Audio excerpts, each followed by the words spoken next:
Hello, welcome to a new video.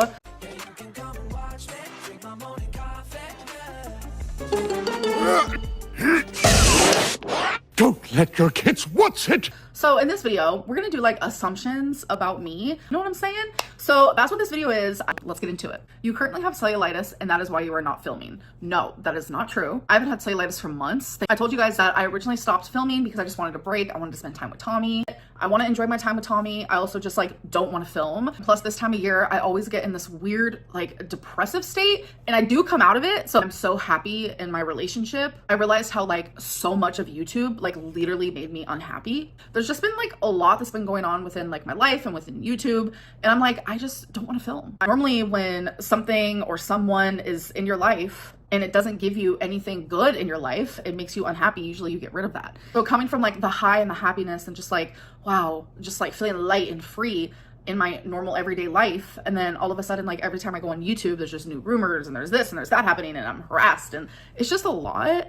And I'm not gonna lie to you guys, like YouTube has not been making me happy, but it's just like the subject of YouTube is really heavy for me lately and it doesn't make me feel good. So it was easier for me to just be like, all right, I'm gonna take a break and take a step back. Next assumption is Tommy is only allowing you to film in that one spot in her house, which is right here, as you guys can see. No, she gave me the freedom to film literally anywhere. In my opinion, it's really good lighting. Since I haven't been vlogging, I have not found a reason to film anywhere else in the house, but she said I could film anywhere. Next assumption is you tend to assume that most people are against you. Everyone is against me and I'm fully hated. I do know that there is a portion of people who really strongly dislike me. So I'm able to see the gray area, but sometimes it's hard for me to find. Next, you subconsciously are attracted to men. No, I am not attracted to men, but there are guys where you can look at them and just know like, oh, that's an attractive guy. I have had, I don't like to admit this, a lot of boyfriends. I'm like, I like guys, oh my God, woo! All the way until I was 18, like even at a young age, I thought I was bisexual. I had sexual relations with a boyfriend. Even as a lesbian, I can look at another woman and be like, oh, she's really pretty, but that doesn't mean that I'm attracted to her. And like finding certain guys like attractive or whatever. And like I have a crush on Eric. Did you just announce that wifey and you were gonna have a threesome with a dude?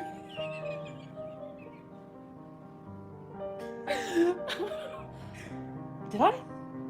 No, I am a lesbian. I've got a special surprise for your birthday, and I've been told you like them big. No, I've always wanted to try something. I was hoping I did something good. Why do I have two zucchinis in my hand right now? I'm fully lesbian, so that's that. No, I am a lesbian. I'm a lesbian because I'm fat. Next assumption is your body hurts all of the time. Like my back is in excruciating pain and just amongst the pain, I can't breathe. So that's why I've been using, you know, the little Walmart scooters. But I kind of have to admit, this is kind of like an adult toy. It's kind of fun. And I think it's just because like I'm used to the uncomfortability, if that's a word, of my size. But I will say, because Tommy has lots of stairs in her home and I be using them daily, I am up and down them stairs easily at least 15 times a day. Yeah, it's hard for anybody. Like I'm almost 500 pounds, so it's a little rough, but I get through it. Everything is on a different floor, so my knees, I'm not gonna lie, have been hurting so bad, and it's just because it's like my body is not used to stairs. I'm actually scared right now. Jump! I have not had to use stairs like that daily. Multiple times a day. I don't think ever in my life. Wow, that's a big step. When I lived in Virginia, I had to, but that was like 8 years ago and I was a lot smaller then. You want to go upstairs? I don't think you're gonna fit. My knee muscles, they be hurting. I'm not gonna lie. Like some days I'm like, oh my God, it hurts to just stand. But I think there is like an uncomfortability that I have to my body that I am just used to, that I can tell goes away when I lose large chunks of weight because I feel it. And then when I feel it, I'm like, whoa, I didn't even realize like that was an issue or that was a problem or that was uncomfortable at the time, because you get so used to it. It's like a baseline type of thing. Next assumption, you blame everyone else for your obesity. No, being fat isn't like, oh my God, I chose to be this way. No, I did choose or unchoose or not choose to actually get help for the reasons why I'm fat, if that makes sense. And yes, there are things that caused me to be this size, but it's like, my fault that I haven't gotten those things fixed. It's no one else's fault. Something that my mom actually, for majority of my life, she struggled with was blaming herself for my weight because I had a really bad childhood and I turned to food as comfort. I'm throwing you under the bus. But yeah, what I choose to eat is what I choose to eat. What I choose not to eat is what I choose not to eat. My weight will never be anyone else's fault but my own. Whatever, I'll do what I want. Next assumption is you're engaged. No, I'm not. You weighed over 600 pounds at one point and don't want to admit it. I have never seen 600 pounds on the scale. You're going to be answering the question of, am I trying to be on my 600 pound life? If 600 pound life offered you a spot on their show, would you accept? Yes. I'm trying to gain weight so I can apply to be on my 600 pound life. Even if I'm not trying to make it to 600 pounds, I will make it to 600 pounds. You guys know, we can all say it together. My highest weight was 572.4. And that's like my lowest highest weight. What does that mean? Fully aware that I am really, really large and in charge, but like I had to have been bigger. It just, I don't know. It's not making sense. I'm morbidly obese. We all know this. We all see this. This is a really good angle for you guys. You probably can't tell how big I truly am. I do it because I don't want to sit here and stare at myself looking like an absolute just disgrace. You think you look smaller than you actually are? Yes, sometimes. I think I really do struggle with body image problems, obviously, like body dysmorphia. I don't realize how big I am until when I look in the mirror. I only see about this up, but I see someone who isn't half bad. I'm not an absolute ugly disgrace in the face. When I walk past reflections when I'm at the mall, I'm like, who is that? That's not me. This is me. This is Amberlynn. So now that you guys have seen that, maybe that is what you see every time you watch my videos. That's not what I see. Like, because I don't realize it, like, at all. Like, I'm sitting here and I only see like parts of my body. That's not the person that I see when I look in the mirror, when I take my selfies, when I film my videos. Who is that person? That's not her. Who is that huge person? I've always looked in the mirror and seen my body. Like, I don't like what I see by no means, but I'm used to it. Like, I see a certain angle of like a photo taken of me or a video taken of me and I see it and I'm like, whoa. I never really see myself in certain sort of like everyday angles unless someone's like taking a picture or a video or something, and I don't mind that. Like, I don't know who posted it, I don't care who posted it, but a lot of people are seeing it and people are like, oh my gosh, I didn't realize Amberlynn was this big, without me knowing, and then took a really creepy weird video of me. That's a huge bitch. Of my butt, like literally an inch away from me. But it doesn't take away the fact that I literally am like jaw to the floor when I see how big I am. I definitely have some sort of like body dysmorphia when it comes to that. I don't like my body. I hate my body more than anything. For the lack of a better term, I'm just feeling myself. I'm feeling myself. I'm feeling myself. I'm feeling myself. I'm feeling myself. And I've been very open about that over the years because I've always struggled with like truly not realizing how big I am. And it's, yeah. How can anyone fucking love me? How can anyone ever look at me and be like, this girl's beautiful and this girl deserves love? It's frustrating because it's like, if I processed like in my brain how big I was, I think maybe it would be easier for me to like stick to a diet and actually stick to a weight loss plan. But babe, it's like every day I see my legs. I know they're big. You know, when you see yourself every single day, sometimes you don't notice. I've always been big. 11, I was 290. I reached 420 at the age of 16. Like, I've always been massive. So it's like what I'm used to. So maybe it's like I'm almost like blind to it in a way. But body dysmorphia is one of those things where it's like your brain absolutely plays tricks on you. And I also think a big thing is like, I've been big my whole life. You're a pillow princess. I actually am definitely a switch. I love to give just as much as I love to receive. My girlfriend got some rope for some extra curricular activities. Am I a masochist? Sometimes I feel like I'm a masochist. I've been called that before. Tie me up, put my panties in my mouth. Come do whatever you want to me because I'm tied up. So there's nothing I can do about it. I would consider myself to actually be a very sexual person, especially like if we vibe in that way, like sex every day. I'm a daily sex type of girly pop. So last time me and Becky had sex was We were here in this apartment. It was one time. But if I had to choose, if someone literally was like, you have to choose for the rest of your life, I would be a giver. So no, not a pillow princess. Have your neighbors heard you doing the dirty yet? Are you a loud girl? Oh, definitely. Are you kidding? I'm embarrassed to leave my house. You've had a threesome before. I haven't, no. Did you just announce that wifey and you were gonna have a threesome with a dude?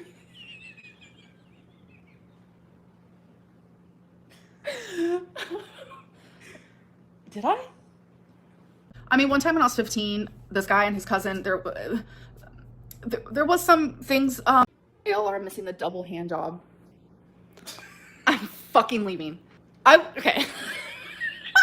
The hand job from the movie theater did turn me on. So we'll just like move on from that, but we're gonna erase that from my memory. But since then, no. What is the worst decision you have made while incredibly horny? Hand job in the movie theater, double hand job with a guy and his cousin. Yep. You total slut.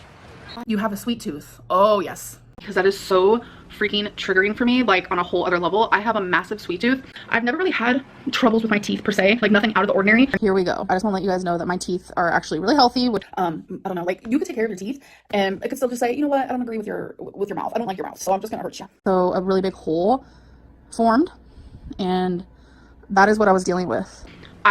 Hands down, I bet you I could eat a whole box of fudge rounds, which are 8 in one box, in one sitting. That is how bad my sweet tooth is. You're having problems with your mom? No, not at all. I do miss my mom, and I know she misses me. We make sure to tell each other all the time, but like there is nothing going on with me and my mom. Like those rumors completely false. Again, it's just like the rumors are crazy. A lot of people think me and my mom aren't speaking. My mom's mad at me. No, nothing like that. Like me and my mom talk all the time. Next assumption is you feel like you can't win with the haters. Yes, their mind is made up and there's no change in it. Next assumption is you lack discipline. I do. You'll never be able to go to a Billie Eilish concert because of your size.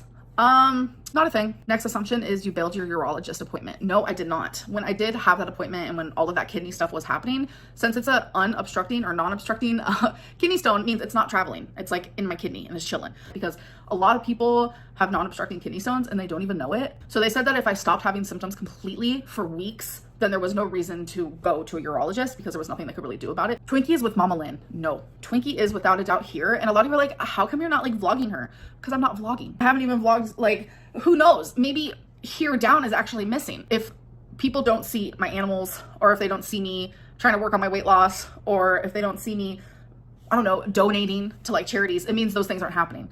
That's not the case. I don't see me and my mom fighting with each other, but you guys are definitely assuming we are. So it's like, it'll always be like that. People will always assume the worst, and that's that. You have had COVID before. I have not. Knock on some wood, please. You're one of the many women who had BPD misdiagnosed as bipolar. Yes. I assume people blow everything out of proportion when it comes to you. Oh yes, absolutely everything is blown out of proportion. Yes. Next assumption is you're quick to forgive people. Yes, I forgive and forgive and forgive. That's just like what I've done in my life. Like I remember, what was it?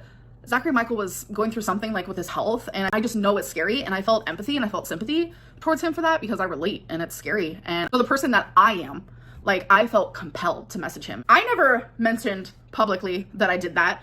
I don't mention publicly when I message anyone, any YouTuber. But I don't sit here and be like, yeah, this person messaged me and I messaged this person and we speak. Like, I don't do that, but reaction channels love to, like, when I message them, oh, they say something. So Zachary Michael mentioned that I messaged him. I just don't, after a while, someone doesn't even have to apologize to me. I'll accept an apology that wasn't even given. Like, people can like say bad things about me all day long, and for some reason, I still have like this part of me that like cares and is always up for a forgiveness moment. Like if I get in an argument with someone, like say a friend or whatever it may be, a partner, a family member, it doesn't matter. Like, I don't like arguments that last forever. Like if an argument's arising, like let's fix it right then and there. You've been doing a lot of reflecting lately. Yes, I am definitely a reflector, so I have been doing that, and I'm not gonna change anytime soon. Her hernia never went away. No, but they said it's nothing for me to worry about right now. Again, I'm just suffering with things that actually a lot of people suffer with. Hernia is one of them. Oh, still there and still chilling. Next assumption is you don't want to lose weight anymore. I definitely do, yes. I assume you're tired of YouTube and making videos. So this kind of goes into like what I was talking about in the beginning of this video. YouTube for me, I love pretty much everything about, like, this is my job. This puts a roof over my head, but there's a big but. Look at this tail. Look at this beautiful tail. There is a heavy side of YouTube that I don't want to be a part of. I feel like I've been abused so much online that I just don't even, I don't even recognize who I am as a YouTuber anymore. That's the side that I don't like. That's the side that I don't enjoy. That's because it has completely shaped the way that I am. It has shaped me completely. I feel like I can't be fun. I can't be bubbly on here. I can't share super happy and exciting things on here anymore, like, because I feel like I can't show that side of me, because it's like in the back of my brain, I'm constantly thinking about the bad parts of YouTube. And it's like now getting to the point where it's like the bad is outweighing the good big time. I can't do that. And I'm trying to figure out in private and in alone, what do I do to fix that? What do I need to do? And I can't figure it out. So no matter what I say and no matter what I do, there are thousands of people watching me that only view me as one thing, a villain. You need people like me so you can point your fucking fingers and say, that's the bad guy. The last time you're gonna see a bad guy like this again, let me tell you. That only view me in one way, a narcissist. What I'm trying to say is, like, I enjoy the good parts of YouTube just as anyone should. But if there's something or someone that is just like every day beating at you and belittling you and questioning and speculating and bullying and rumors and just like mean things, like every day, you're not gonna want that in your life anymore. And I know a lot of people can be like, okay, quit, then quit. Crying, whining little baby bitch, acting out like an adolescent girl who whines on Twitter. Hey, buck up, grow the fuck up, you crying, whining little baby bitch. I think Hungry Fat Chick and I, we kind of understand each other. Her job is also YouTube, but she does mukbangs. So she decided to quit the mukbangs and move on to weight loss. And she was doing so good with her weight loss, but she was losing views, which means she was losing money. You could tell, like, she felt defeated. And there comes a time where anyone can choose a job, they do it, and that's what they're relying on. Like, they have to go to work. Like, I need to continue making YouTube videos. I don't want to give up. I don't want to walk away. Like, YouTube has been a constant for me for 11 years. In the same way that Hungry Fat Chick had to continue making those mukbangs to make a buck, to be able to pay for the roof over her head and to take care of herself, I also have to do the same. But sometimes I need a break. And sometimes that break is long. I also get the assumption of, like, what are you gonna do? You have no money. How are you making money? I pay my bills. That's ultimately up to me, but just know that I'm very responsible. If I have a bill, that is paid on time. Like, when I need a break from YouTube, that really means that I need a break from YouTube. So when I'm not around, just know that there's a reason. And the reason 9 times out of 10, YouTube is affecting my mental health. Because I love making videos. Maybe I am a narcissist. Maybe I do love to hear myself talk. Regardless, I love doing it. And I love being there for so many of you. A lot of people are like, Tommy's making her unhappy. No, she's doing the opposite. She's making me happy. It's YouTube that's making me unhappy. So I'm needing to figure it out. Realize that, but I do. I have over 200,000 subscribers. Like, I can't believe it. I am able to live because of this channel. And to me, that is awesome. Sorry, I'm gonna stop rambling about that. I hope that lands in the right people's hearts. But it also brings me to my next assumption, where it was you're still really depressed. No, I'm finally getting out of it, so yay. So the next one is you have to sit in 2 chairs. So this one's funny because it's, again, another rumor, because I'll show you guys. This is just a separate chair. It just happens to be sitting right next to me. See, I'm on one chair. I'm currently sitting on a blanket because these chairs are hard on my booty. Anyways, this video is long enough. Literally, it's almost 40 minutes, so I'm gonna have to edit out like a lot. So I hope that you guys did enjoy this video though, and I'll see you in the next one. Bye.